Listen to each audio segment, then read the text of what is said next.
1942, I was stationed in Brazil, and I went from Brazil to Miami, Florida, training them Russians for the sub-chasers there. Then I left on a destroyer escort, and she got blowed up in the near Murmansk, Russia, in the North Atlantic.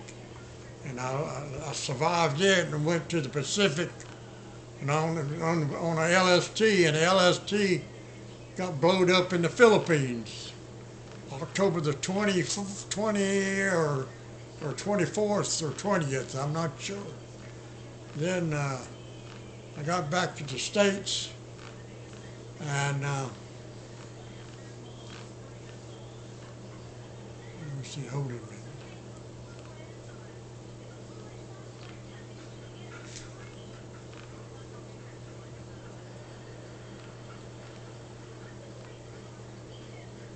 Got back to the States, and got stationed in Washington, D.C.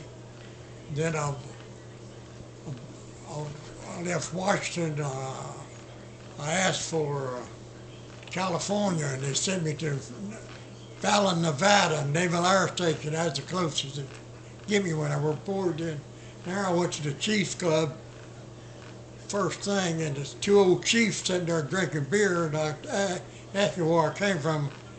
I said, Washington. They said, you won't like it here.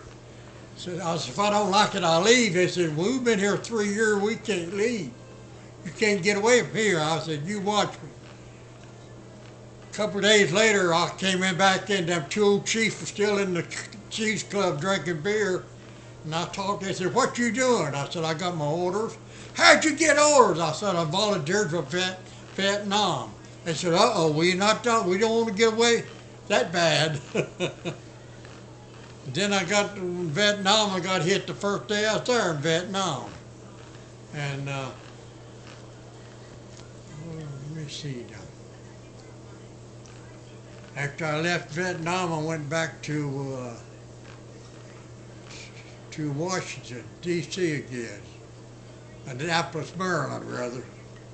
And I stayed there for 4 years in Annapolis Naval Station there. Then I left there and went back to sea on a destroyer. Then I went back got orders back to Washington, D.C. again. To Annapolis, Maryland again. I was stationed there for 4 more years in Annapolis Naval Station. That's about all I can remember.